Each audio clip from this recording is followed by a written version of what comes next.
Hello everyone, my name is Kirti Chaudhary और आज से हम मैथ्स पढ़ेंगे 10th क्लास का यहाँ पे। तो चलिए शुरू करते हैं। तो हमारा पहला चैप्टर है रियल नंबर्स। ओके, तो पहले हम जान लेते हैं कि रियल नंबर क्या होता है। What is real number? Real number can be defined as the union of both the rational and the irrational number. Real number union है बोथ इरेशनल और रेशनल नंबर का। दे कैन बी पॉजिटिव और negative and denoted by the symbol R. So basically we all know that rational number क्या होता है। Rational number वो numbers होते हैं जिनको p बाई क्यू की फॉर्म में लिखा जा सकता है। p q इंटीजर्स को बिलोंग करते हैं and q does not equal to 0 होता है। और इरेशनल नंबर वो होते हैं जो रेशनल नंबर नहीं होते हैं और p बाई क्यू की फॉर्म में नहीं लिखे जा सकते हैं। तो रियल नंबर जो हमारे हैं वो इन दोनों का यूनियन है, rational number and irrational number. ये पॉजिटिव भी हो सकता है, नेगेटिव भी हो सकता है और इसको कैपिटल आर से डिनोट किया जाता है। So all the numbers, natural numbers, decimal and fractions can also come under this category. So as you can see in this figure, real numbers में क्या आते हैं आपके? रेशनल नंबर और irrational number both. Okay, so now what is set of real numbers? Real number के set में बहुत सारी डिफरेंट कैटेगरीज होती हैं, जैसे कि natural number, whole number, rational number, irrational number, integers. तो एक बार हम देख लेते हैं कि ये इन सब की डेफिनेशन क्या है, ये होते क्या है। नेचुरल नंबर्स आपके काउंटिंग नंबर्स होते हैं जिनको काउंट किया जाता है और ये 1 से स्टार्ट होते हैं और इन्फिनिटी तक हो सकते हैं और इनको कैपिटल एन से डिनोट किया जाता है, जैसे कि यहाँ पे किया हुआ है n इक्वल टू सेट लिखा हुआ है 1 2 3 4 and this infinity. Okay, so now whole number क्या है? अगर हम नेचुरल नंबर के सेट में 0 इंक्लूड कर दें तो वो होल नंबर हो जाता है, वो हमारा होल नंबर का सेट हो जाता है, जिसको हम कैपिटल W से जो उसका सिंबल है उससे डिनोट करते हैं। तो होल नंबर के सेट को ऐसे लिखा जाता है, W का set, then 0 1 2 3 till infinity.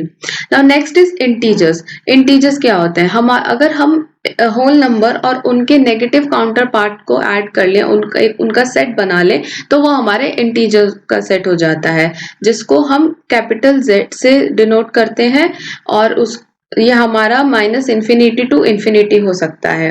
Now what is rational number? As I defined that rational number वो होता है जिनको p बाई क्यू की फॉर्म में लिखा जा सकता है, जहाँ पे q नॉट इक्वल टू 0 होता है और p q इंटीजर्स को बिलोंग करते हैं। Now the next is irrational number. Irrational number वो है जो रेशनल नंबर नहीं है, जिनको p बाई क्यू की फॉर्म में नहीं लिखा जा सकता है। इरेशनल नंबर हमारे नॉन टर्मिनेटिंग और नॉन रिपीटिंग होते हैं नेचर्स में, जैसे कि √2। ये नॉन टर्मिनेटिंग होते हैं। इनका अगर आप डिवाइड किसी नंबर को डिवाइड करते रहेंगे तो आपको रिमाइंडर मिलता रहेगा और आपका क्वेश्चन बढ़ता रहेगा। और नॉन रिपीटिंग होते हैं, मतलब कि रिपीट भी नहीं करता है, तो उनको हम इरेशनल नंबर्स बोलते हैं। So now the next topic is divisibility. Okay, so as you can see, अगर एक नॉन इंटीजर है a is said to be divide an integer b if there exists in integer c such that b equal to ac. A non-integer a is said to be divide an integer b if there exists an integer c such that b is equal to ac। So जो यहाँ पे b integer है उसको हम dividend बोलते हैं और जो a है उसको हम डिवाइजर बोलते हैं और जो c है उसको हम क्वोशिएंट बोलते हैं। तो जैसे हम इसको एग्जांपल से समझने की कोशिश करते हैं, हम जैसे बोलते हैं कि 3 डिवाइड 36, बिकॉज वहां पे एक इंटीजर है 12, जिसको हम लिखते हैं कि अगर हम 3 को 12 से मल्टीप्लाई करते हैं तो हमें 36 मिल जाता है। तो इसीलिए यहाँ पे जो अगर हम बात नेक्स्ट देखेंगे, यहाँ पे 3 अगर हमारा 35 को डिवाइड नहीं करता है, तो इसीलिए ऐसा कोई इंटीजर c एग्जिस्ट ही नहीं करता है जिसको हम इस फॉर्म में लिख सकें कि 35 इक्वल टू 3 इंटू सी। यहाँ पे 35 हमारा b है जो कि हमारा डिवाइडेंट है, यहाँ पे 3 हमारा a है जो कि हमारा डिवाइजर है और c हमारा वो इंटीजर है जो कि हमारा क्वोशिएंट है। तो इसीलिए हम इसको लिख सकते हैं that 35 is equal to 3 into C is not true for any integer c. So यहाँ पे अगर नॉन इंटीजर a डिवाइड करता है b को, तो हम कैसे लिखते हैं उसको? हम ऐसे लिखते हैं दैट a डिवाइड्स b। सो ये ऐसे रीड किया जाता है, a डिवाइड्स b। ऐसे यहाँ पे लिखते हैं दैट a डिवाइड्स b। तो इस सिंबल का मतलब है a डिवाइड्स b, a यहाँ पे b को डिवाइड करता है। बट अगर हम ऐसे इसको लिखते हैं तो यहाँ पे इसका मतलब है कि A does not divide B, तो ऐसे हम इसको डिनोट करते हैं अगर A B को डिवाइड करता है, और ऐसे अगर A B को डिवाइड नहीं करता है। तो चलिए यहाँ पे कुछ क्वेश्चन देखते हैं। State whether the following are true और नॉट।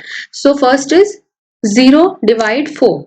सो 0 डिवाइड 4 जो है ये फॉल्स है, not true.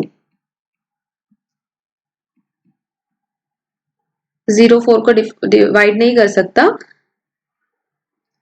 Now the second is 5 divide 0। 5 divide 0 ये ट्रू है, इसको हम कैसे लिख सकते हैं? यहाँ पे लिखा है 5 डिवाइड 0, तो 0 इक्वल टू 5 इंटू 0, इसको हम इस तरह से लिख सकते हैं। Now the third is 13 divides minus 25। तो यहाँ पे ये फॉल्स है क्योंकि -25 इज इक्वल टू 13 इंटू सी। ऐसा कोई भी इंटीजर्स नहीं है, ऐसा कोई भी सी नहीं है जो एग्जिस्ट करता है जिसको हम 13 से मल्टीप्लाई करें तो हमको -25 मिल जाए, इसलिए ये फॉल्स है, not true. Last one is 1 divides -1। सो ये ट्रू है क्योंकि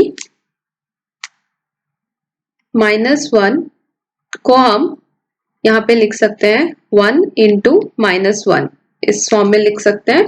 तो यहाँ पे ऐसा सी एग्जिस्ट करता है, अगर हम 1 को -1 से मल्टीप्लाई करेंगे तो हमको -1 मिलेगा, इसलिए ये ट्रू है। So moving on,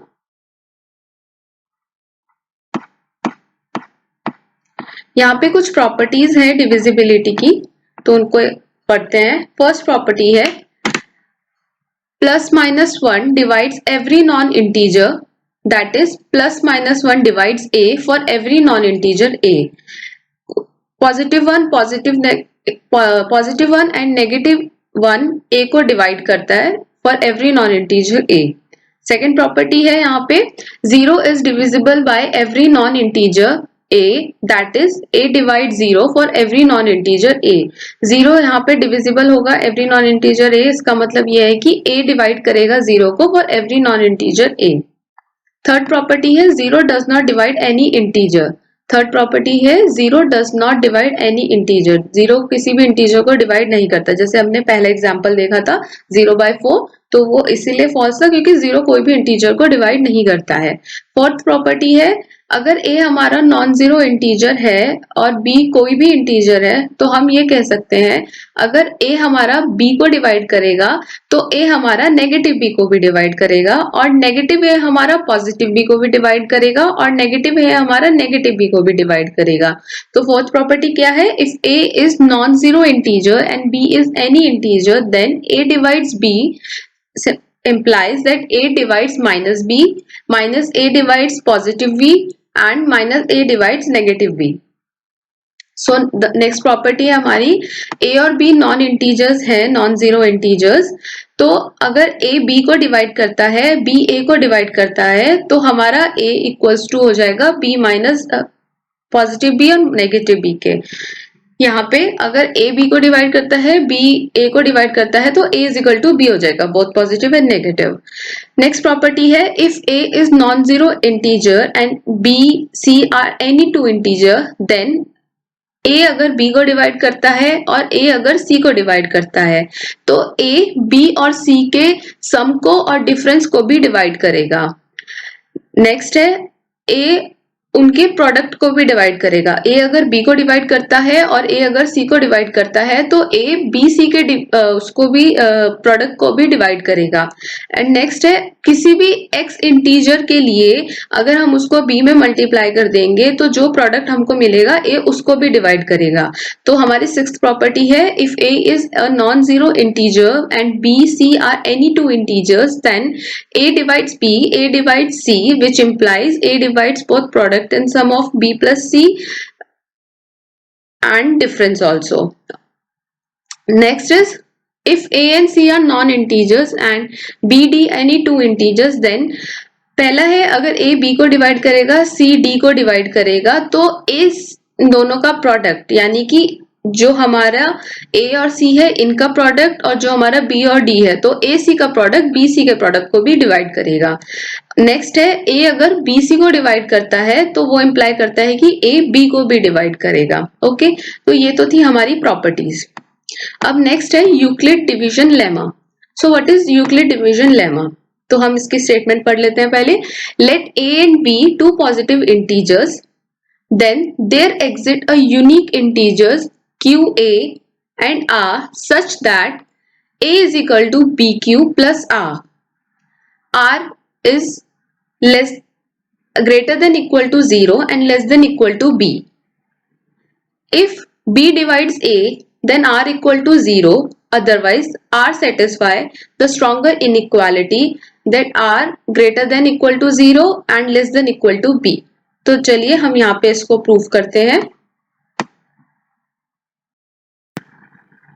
hello everyone, my name is Kirti Chaudhary और आज से हम मैथ्स पढ़ेंगे 10th क्लास का यहाँ पे। तो चलिए शुरू करते हैं। तो हमारा पहला चैप्टर है रियल नंबर्स। ओके, तो पहले हम जान लेते हैं कि रियल नंबर क्या होता है। What is real number? Real number can be defined as the union of both the rational and the irrational number. Real number union है बोथ इरेशनल और रेशनल नंबर का। दे कैन बी पॉजिटिव और negative and denoted by the symbol R. So basically we all know that rational number क्या होता है। Rational number वो numbers होते हैं जिनको p बाई क्यू की फॉर्म में लिखा जा सकता है। p q इंटीजर्स को बिलोंग करते हैं and q does not equal to 0 होता है। और इरेशनल नंबर वो होते हैं जो रेशनल नंबर नहीं होते हैं और p बाई क्यू की फॉर्म में नहीं लिखे जा सकते हैं। तो रियल नंबर जो हमारे हैं वो इन दोनों का यूनियन है, rational number and irrational number. ये पॉजिटिव भी हो सकता है, नेगेटिव भी हो सकता है और इसको कैपिटल आर से डिनोट किया जाता है। So all the numbers, natural numbers, decimal and fractions can also come under this category. तो as you can see in this figure, real numbers में क्या आते हैं आपके? रेशनल नंबर और irrational number both. Okay, so now what is set of real numbers? Real number के set में बहुत सारी डिफरेंट कैटेगरीज होती हैं, जैसे कि natural number, whole number, rational number, irrational number, integers. तो एक बार हम देख लेते हैं कि ये इन सब की डेफिनेशन क्या है, ये होते क्या है। नेचुरल नंबर्स आपके काउंटिंग नंबर्स होते हैं जिनको काउंट किया जाता है और ये 1 से स्टार्ट होते हैं और इन्फिनिटी तक हो सकते हैं और इनको कैपिटल N से डिनोट किया जाता है, जैसे कि यहाँ पे किया हुआ है n इक्वल टू सेट लिखा हुआ है 1 2 3 4 and this infinity. Okay, so now whole number. Whole number क्या है? अगर हम नेचुरल नंबर के सेट में 0 इंक्लूड कर दें तो वो होल नंबर हो जाता है, वो हमारा होल नंबर का सेट हो जाता है, जिसको हम कैपिटल W से जो उसका सिंबल है उससे डिनोट करते हैं। तो होल नंबर के सेट को ऐसे लिखा जाता है, W का set, then 0 1 2 3 till infinity. Now next is integers. Integers क्या होते हैं? हम अगर हम होल नंबर और उनके नेगेटिव काउंटर पार्ट को ऐड कर लें, उनका सेट बना लें, तो वो हमारे इंटीजर का सेट हो जाता है, जिसको हम कैपिटल Z से डिनोट करते हैं और ये हमारा माइनस इन्फिनिटी टू इन्फिनिटी हो सकता है। Now what is rational number? As I defined that rational number वो होता है जिनको p बाई क्यू की फॉर्म में लिखा जा सकता है, जहाँ पे q नॉट इक्वल टू 0 होता है और p q इंटीजर्स को बिलोंग करते हैं। Now the next is irrational number. Irrational number वो है जो रेशनल नंबर नहीं है, जिनको p बाई क्यू की फॉर्म में नहीं लिखा जा सकता है। इरेशनल नंबर हमारे नॉन टर्मिनेटिंग और नॉन रिपीटिंग होते हैं नेचर्स में, जैसे कि √2 ये नॉन टर्मिनेटिंग होते हैं। इनका अगर आप डिवाइड किसी नंबर को डिवाइड करते रहेंगे तो आपको रिमाइंडर मिलता रहेगा और आपका क्वेश्चन बढ़ता रहेगा। और नॉन रिपीटिंग होते हैं, मतलब कि रिपीट भी नहीं करता है, तो उनको हम इरेशनल नंबर्स बोलते हैं। So now the next topic is divisibility. Okay, so as you can see, अगर एक नॉन इंटीजर है a is said to be divide an integer b if there exists in integer c such that b equal to ac. A non-integer a is said to be divide an integer b if there exists an integer c such that b is equal to ac. So जो यहाँ पे b integer है उसको हम dividend बोलते हैं और जो a है उसको हम डिवाइजर बोलते हैं और जो c है उसको हम क्वोशिएंट बोलते हैं. तो जैसे हम इसको एग्जांपल से समझने की कोशिश करते हैं, हम जैसे बोलते हैं कि 3 डिवाइड 36 बिकॉज वहां पे एक इंटीजर है 12 जिसको हम लिखते हैं कि अगर हम 3 को 12 से मल्टीप्लाई करते हैं तो हमें 36 मिल जाता है. तो इसीलिए यहाँ पे जो अगर हम बात नेक्स्ट देखेंगे, यहाँ पे 3 अगर हमारा 35 को डिवाइड नहीं करता है तो इसीलिए ऐसा कोई इंटीजर c एग्जिस्ट ही नहीं करता है जिसको हम इस फॉर्म में लिख सकें कि 35 इक्वल टू 3 इंटू सी. यहाँ पे 35 हमारा b है जो कि हमारा डिवाइडेंट है, यहाँ पे 3 हमारा a है जो कि हमारा डिवाइजर है और c हमारा वो इंटीजर है जो कि हमारा क्वोशिएंट है. तो इसीलिए हम इसको लिख सकते हैं that 35 is equal to 3 into C is not true for any integer c. So यहाँ पे अगर नॉन इंटीजर a डिवाइड करता है b को तो हम कैसे लिखते हैं, उसको हम ऐसे लिखते हैं that a divides b. So ये ऐसे रीड किया जाता है a divides b. अगर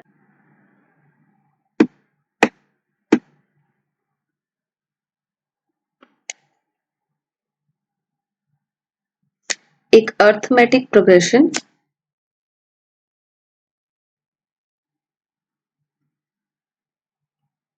consider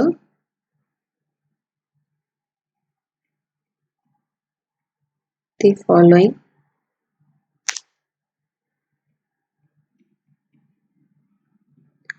arithmetic progression. तो क्या है हमारी अर्थमेटिक प्रोग्रेशन जो हमने कंसीडर की है, that is a minus 3b, a minus 2b, a minus b, a plus b, a plus 2b, a plus 3b and continue. So clearly it is an arithmetic progression with common difference b and it extends indefinitely in both the directions. Okay. So now let R be the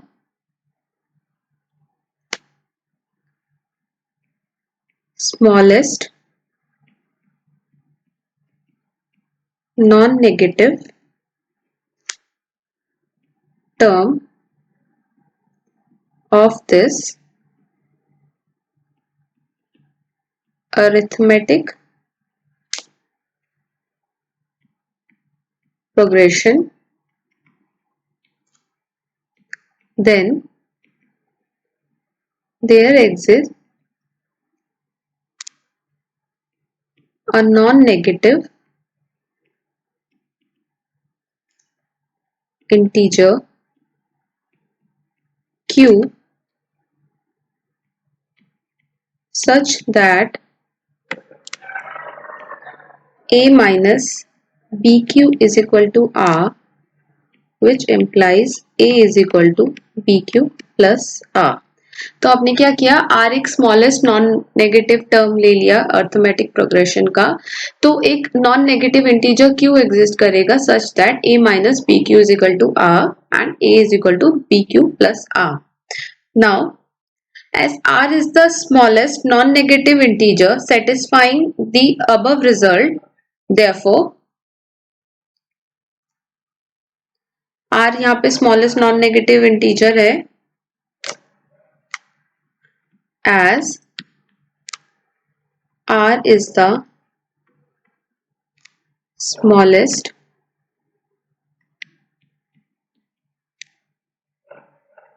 non-negative integer satisfying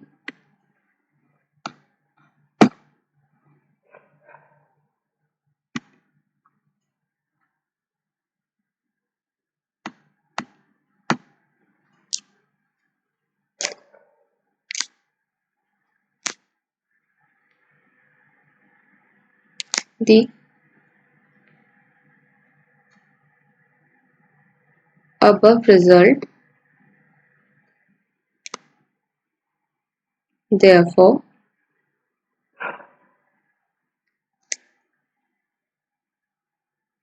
R is greater than equal to 0 and less than equal to B.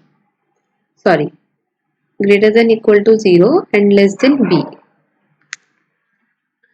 Thus, we have A is equal to PQ plus R, where R is greater than equal to 0 and less than B. So now we shall prove the uniqueness of Q and R. Now we shall prove the uniqueness of Q and R.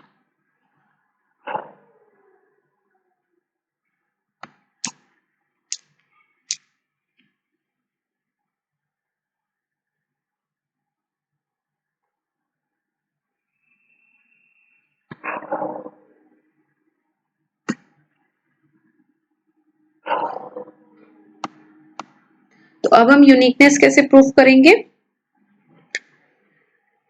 हम assume करेंगे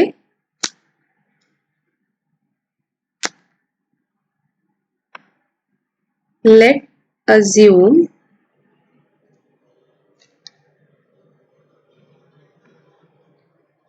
that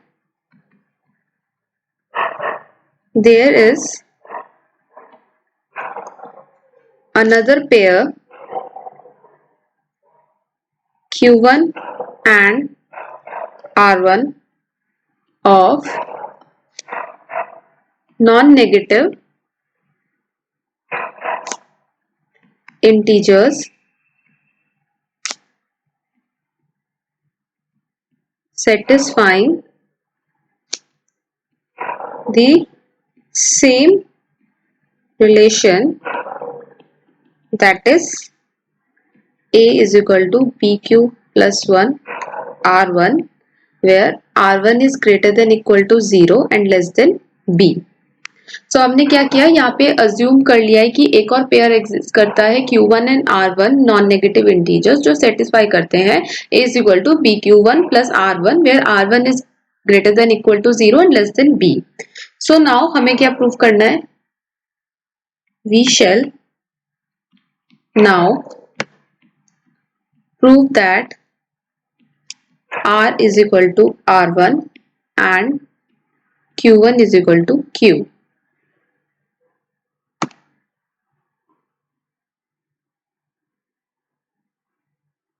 तो अब हम ये कैसे prove करेंगे? R is equal to R1, Q1 is equal to Q. हमारे पास दो रिलेशन है, A is equal to BQ plus R and A is equal to BQ1 plus R1. तो इससे क्या हो गया? BQ plus R is equal to BQ1 plus R1. Okay, तो यहाँ पे हम R को इस साइड ले आएंगे, R1 minus R is equal to BQ minus BQ1. So B common ले लेंगे,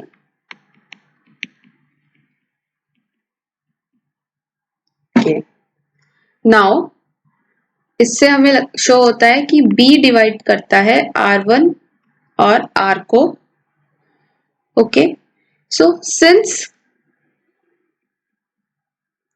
R जो है हमारा ग्रेटर देन इक्वल टू 0 और लेस देन B है, और R1 जो है हमारा ग्रेटर देन इक्वल टू 0 और लेस देन B है. सो ये इंप्लाई करता है कि इनका जो डिफरेंस है वो भी इस डोमेन के अंदर आता है. ओके, तो इससे क्या होता है? इससे हमें मिलता है कि R1 minus R is equal to 0.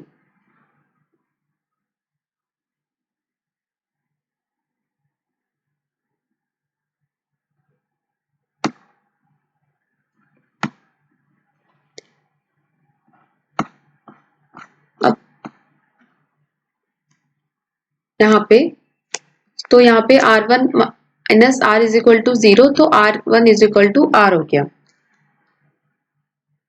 So R1 is equal to R हो गया, तो negative of R1 negative of R2 R के इक्वल होगा। अब हम इसमें a ऐड कर देते हैं, तो a minus R1 is equal to a minus R। Now a minus R1 जो है BQ1 के इक्वल है और a माइनस R BQ के इक्वल है, तो b से b कैंसिल हो गया, यहाँ पे हमको मिला Q1 equal to Q। Hence the representation A is equal to BQ plus R, where R is greater than equal to 0 and less than B, is unique। तो एक बार हम देखते हैं फिर से हमने क्या किया है। तो हमारा यूक्लिड लेमा है, Euclid division lemma, a and b two positive integer है और then there exist a unique integer qa and r such that a is equal to bq plus r is less than equal to 0 and less than b। So if b divides a then r equal to 0, otherwise r satisfies the strong equality r less greater than equal to 0 and less than b। तो हमने क्या किया, हमने एक arithmetic progression consider करी, a minus 3b, a minus 2b, a minus b, a plus b, a plus 2, a plus 3b। तो ये यहाँ पे हमारा r जो है हमने सबसे स्मॉलेस्ट नॉन नेगेटिव टर्म लिया है अर्थमेटिक प्रोग्रेशन का। सो इससे एक q non negative integer exist करेगा जो a माइनस बी की इक्वल टू r इस इक्वेशन को सेटिस्फाई करेगा। r जैसे कि हमारा सबसे स्मॉलेस्ट नॉन नेगेटिव इंटीजर है जो सेटिस्फाई कर रहा है अबव रिजल्ट को, इसीलिए r greater than equal to 0 and less than b होगा। अब हमारे पास, अब हम यहाँ पे Q एंड R की यूनिकनेस प्रूफ करेंगे। तो यूनिकनेस प्रूफ करने के लिए हमने अज्यूम किया कि एक और पेयर है Q1 एंड R1 जो कि नॉन नेगेटिव इंटीजर्स हैं, सेटिस्फाई करते हैं अबव रिलेशन को, जो कि A is equal to BQ1 plus R1। R1 again lies between R1 is less than greater than equal to 0 and less than B। तो अब हम यूनिकनेस कैसे प्रूव करेंगे, यूनिकनेस प्रूव करने के लिए हमें शो करना पड़ेगा R equal to R1 Q1 equal to Q। तो as A is equal to BQ plus R, A is equal to BQ1 plus R1। तो BQ plus R और BQ1 plus R1 दोनों को हमने यहाँ पे वैल्यू रख लिया। हमने जब इसको फर्दर सॉल्व किया तो हमें मिलेगा that B divides R1 minus R, क्योंकि जो R है वो 0b के बीच में लाई करता है, R1 भी 0b के बीच में लाई करता है, तो इसलिए इनका डिफरेंस भी जो है 0 एंड b के बीच में लाई करेगा। तो इसलिए R1 इक्वल टू R मिल गया। अब R1 इक्वल टू R है तो negative of R1 equal to negative of R होगा। हमने A ऐड किया तो ये टर्म हमारा BQ1 के इक्वल है और ये BQ के इक्वल है, तो इससे हमें Q1 इक्वल टू Q मिल गया। और यही हमें प्रूव करना था कि ये रिप्रेजेंटेशन दिखाने के लिए कि ये यूनिक है। तो ये हमारा है Euclid's division lemma. So the next question is, show that every positive even integer is of the form 2q and that every positive odd integer is of the form 2q plus 1 where q is some integer। Okay, तो चलिए इसको prove करते हैं। हम यहाँ पे late कर लेते हैं, let a be any positive integer and b equal to 2। तो यहाँ पे Euclid then by Euclid's division lemma से, Euclid division lemma, there exists integer q and r such that a is equal to 2q plus r where r is greater than equal to 0 and less than 2। तो Euclid division lemma method से यहाँ पे integer exist करेगा q है सच that a is equal to 2q plus r where r is less than equal to 0 and greater than equal to 0 and less than 2। So now जो हमारा R है, ये इसके क्या क्या केसेस बनते हैं? यहाँ पे हमारा R जो है लेस देन इक्वल टू 1, इसका मतलब ये होता है, तो ये इंप्लाई करता है कि R की वैल्यू 0 या R की वैल्यू 1 है। अगर यहाँ पे R की वैल्यू 0 है तो इस इक्वेशन में जब हम रखेंगे तो हमें मिलेगा A is equal to 2Q, और अगर R की वैल्यू 1 है तो हमें मिलेगा A is equal to 2Q plus 1।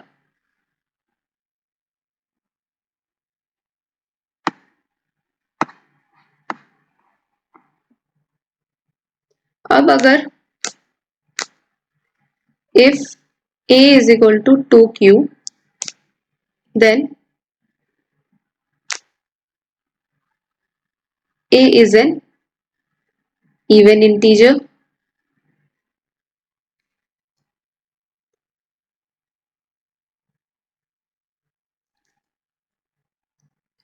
so now we know that an integer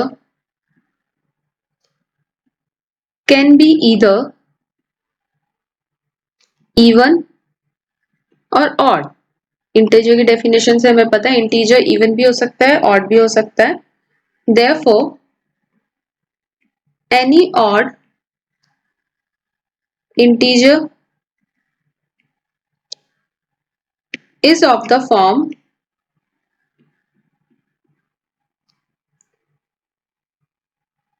2Q plus 1। Okay, तो हमने यहाँ पे क्या किया, ए कोई भी पॉजिटिव इंटीजर ले लिया, बी इक्वल टू 2 ले लिया, देन यूक्लिड डिवीजन लेमा से हमने यहाँ पे क्यू एन आर एग्जिस्ट करता है जो a equal to 2Q plus r equation को सेटिस्फाई करता है, जहाँ पे r greater than equal to 0 और लेस देन 2 है। तो r greater than less than 2 का मतलब है r less than equal to 1 हो सकता है। तो आर के दो केसेस बनते हैं इस इक्वेशन से, आर इक्वल टू 0 और आर इक्वल टू 1। अगर आर इक्वल टू 0 है तो ए इक्वल टू 2Q आता है, और अगर आर इक्वल टू 1 है तो ए इक्वल टू 2Q प्लस 1 आता है। ए इक्वल टू 2Q है तो ये डायरेक्ट इवन इंटीजर हो गया।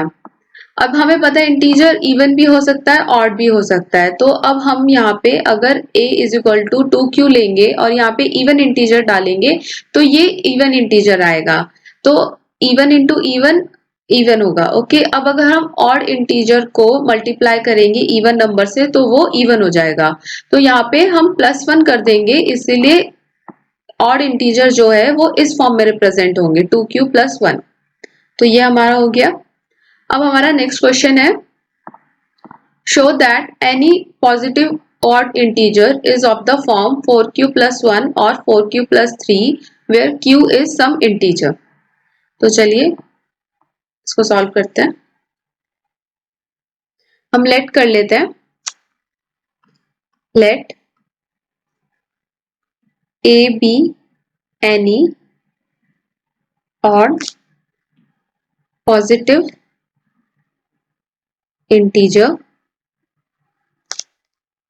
and b is equal to 4. So by division lemma,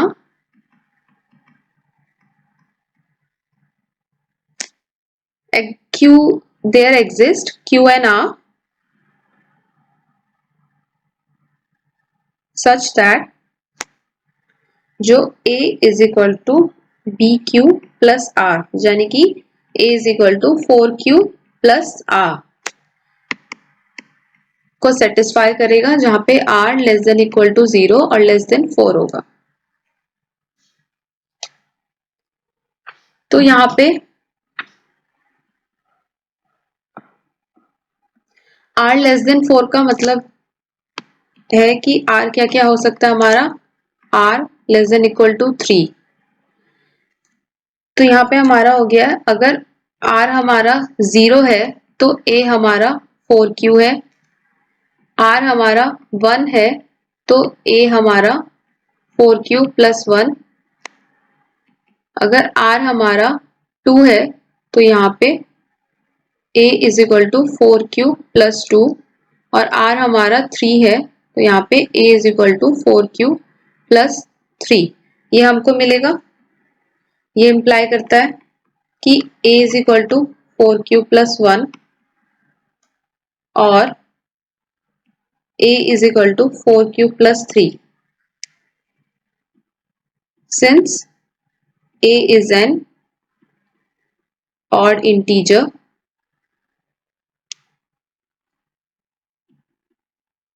a does not divide 4q, a does not divide 4q plus 2, hence any odd integer is of the form 4q plus 1 और 4q plus 3। तो हमने यहाँ पे क्या किया, a कोई भी odd positive integer ले लिया है, b 4 ले लिया है, तो डिवीजन लेमा से हमारा a equal to 4q plus r हो गया, r इज लेस देन 4। तो इतने r की वैल्यू क्या क्या हो सकती है, 0 1 2 3। जब हमने इक्वेशन में डाला तो a हमें 4q plus 1 4q plus 2 4q plus 3 ये मिला। अब a हमारा ऑड इंटीजर है, तो यहाँ पे a की वैल्यू जो होगी हमारी 4q प्लस 1 और 4q प्लस 3 आएगी, क्योंकि a अगर 4q होगा तो वो पॉजिटिव हो जाएगा, सिमिलरली 4q प्लस 2 से भी वो पॉजिटिव हो जाएगा। तो इसलिए ये अप्लाई करता है कि ऑड इंटीजर यहाँ पे इस फॉर्म के होते हैं 4q प्लस 1 और 4q प्लस 3 के। So the next question is, show that the square of an odd integer is of the form 4q plus 1 for the sum integer। तो ये भी हम वैसे ही प्रूव करेंगे कि यहाँ पे हमने लेट कर लिया, late x be any odd integer and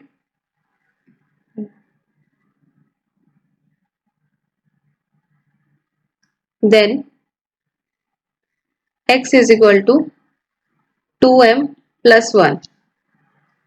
किसी भी ऑड इंटीजर के लिए हम x को 2m plus 1 की फॉर्म में लिखेंगे। ये हमने जैसे कि अभी ऊपर प्रूव किया है, m for any integer m।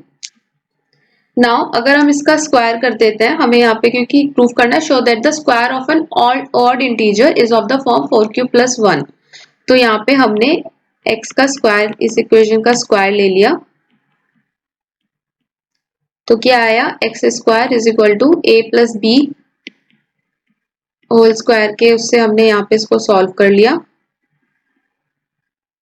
तो ये क्या आएगी वैल्यू, 2m का स्क्वायर किया 4m स्क्वायर प्लस यहाँ पे 2ab 4m इंटू 1, तो ये 4m प्लस 1 का स्क्वायर 1।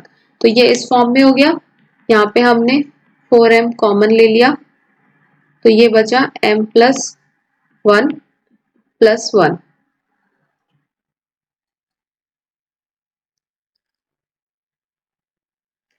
अब इसको हमने यहाँ पे m प्लस 1 को हमने q के इक्वल कंसीडर कर लिया, तो ये हमारा 4q प्लस 1 की फॉर्म में आ गया। तो हमारा क्वेश्चन यही था, show that the square of an odd integer is of the form of 4q plus 1। Moving on, हमारा नेक्स्ट क्वेश्चन है, show that n square minus 1 is divisible by 8 if n is an odd positive integer. Okay, तो चलिए proof करते हैं। हमें पता है कि ऑड पॉजिटिव इंटीजर जो फॉर्म होती है वो होती है 4q प्लस 1 4q प्लस 3। इस फॉर्म में लिखा जा सकता है किसी भी इंटीजर के लिए, ठीक है।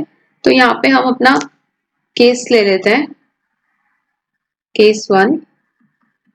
अगर हमारा n जो है वो 4q प्लस 1 की फॉर्म में है, तो इस केस में n स्क्वायर 1, यहाँ पे n की वैल्यू दी हमने 4q plus 1 square minus 1।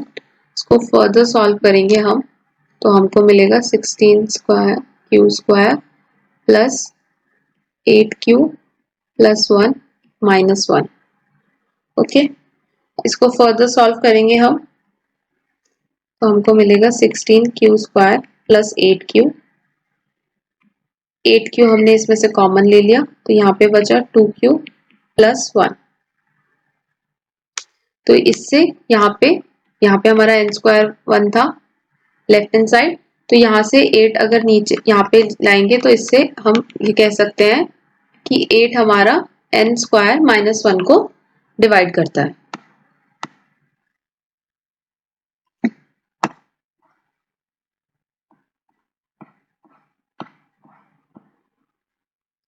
Similarly अगर दूसरा केस ले हम, जहाँ पे हमारी n की वैल्यू 4q प्लस 3 है, तो n² -1 में हमने ये वैल्यू रख दी 4q प्लस 3 का स्क्वायर -1। इसको फर्दर सॉल्व किया तो हमको मिला 16q² प्लस 24q प्लस 9 -1। तो ये हो गया 16q² प्लस 24q प्लस 8। तो यहाँ पे हमने 8 कॉमन ले लिया, यहाँ बचा 2q² प्लस 3q प्लस 1। अब इसको हम फर्दर सॉल्व भी कर सकते हैं, तो हमको मिलेगा 8 2q plus 1 and q plus 1। तो हमारे लेफ्ट हैंड साइड पे था n² -1, हमें मिला 8 2q प्लस 1 q प्लस 1। तो यहाँ से साफ साफ हमको दिख रहा है कि 8 n² -1 को डिवाइड कर सकता है। ओके, सो नेक्स्ट क्वेश्चन है हमारा, show that the square of any positive integer is of the form of 3m और 3m plus 1 for some integer m। Okay, तो चलिए प्रूफ करते हैं। यहाँ पे भी हम लेट कर लेते हैं, let a be any positive integer। Okay, so इसका देन इसका फॉर्म क्या होगा, और हम इसको 3q प्लस 1 और 3q प्लस 2 इस फॉर्म में लिख सकते हैं। तो चलिए केसेस वाइज सॉल्व करते हैं। केस 1, अगर ये हमारा a जो है 3q के इक्वल होगा, तो इसका स्क्वायर 3q का स्क्वायर, तो हमें क्या मिलेगा, a² is equal to 9q²। हम इसको फर्दर कैसे लिख सकते हैं, 3 into 3q, 3q into 3q।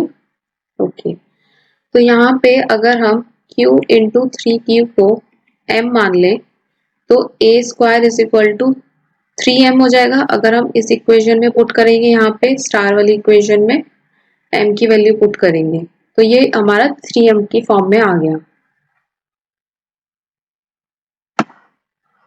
Next case है,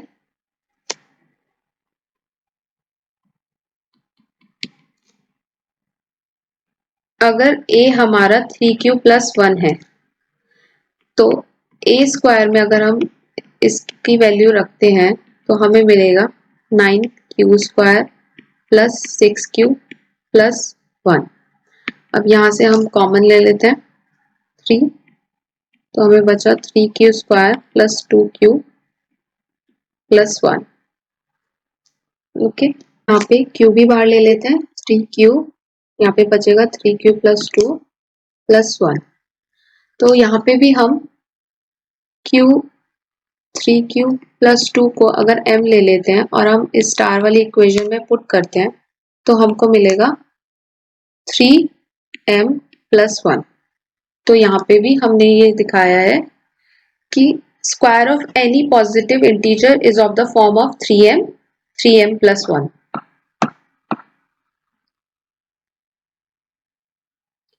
केस थर्ड हम ये ले सकते हैं कि अगर हमारा a is equal to 3q plus 2 है, तो a² हमारा हो जाएगा 3q प्लस 2 का स्क्वायर।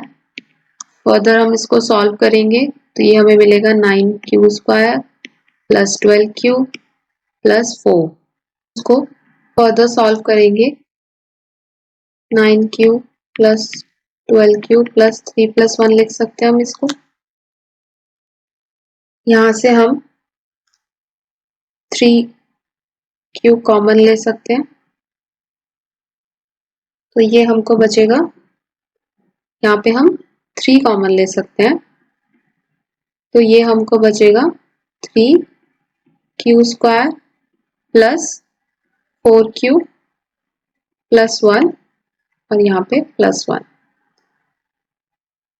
अगर हम इस टर्म में से यहाँ से इसको फर्दर सॉल्व करेंगे और इसको हमने m कंसिडर किया, तो ये हमें 3m प्लस 1 की फॉर्म में, इसको अगर हम m कंसिडर कर लें और m की वैल्यू हम यहाँ पे, इसकी वैल्यू हम m डाल दें, तो आपको ये 3m प्लस 1 की फॉर्म में मिलेगा। तो यहाँ पे हमने क्या शो किया, अगर a 3q प्लस 2 भी है, उसको हम फर्दर सॉल्व करेंगे तो भी वो हमें 3m प्लस 1 की फॉर्म में मिलेगा। Okay, so this is also the next question. इसको भी हम यूक्लिड डिवीजन लेमा से ही सॉल्व कर सकते हैं और ये भी क्वेश्चन इस सिमिलर वे में ही सॉल्व होगा। क्वेश्चन है, use Euclid division lemma to show that the cube of any positive integer is either of the form 9m plus 1 और 9m plus 8 for some integer m। तो ये आप लोग सॉल्व करके देखिए, ये अबव मेथड से ही सॉल्व होगा जो हमने पढ़ा है। सो गाइज, ये था हमारा आज का सेशन। होपफुली आपको समझ में आया हो, आपको अंडरस्टैंड हुआ हो और हम आपको अच्छे से हेल्प कर पाए हो। सो अब हम इससे आगे के फर्दर टॉपिक्स जो है वो नेक्स्ट सेशन में पढ़ेंगे। Thank you so much.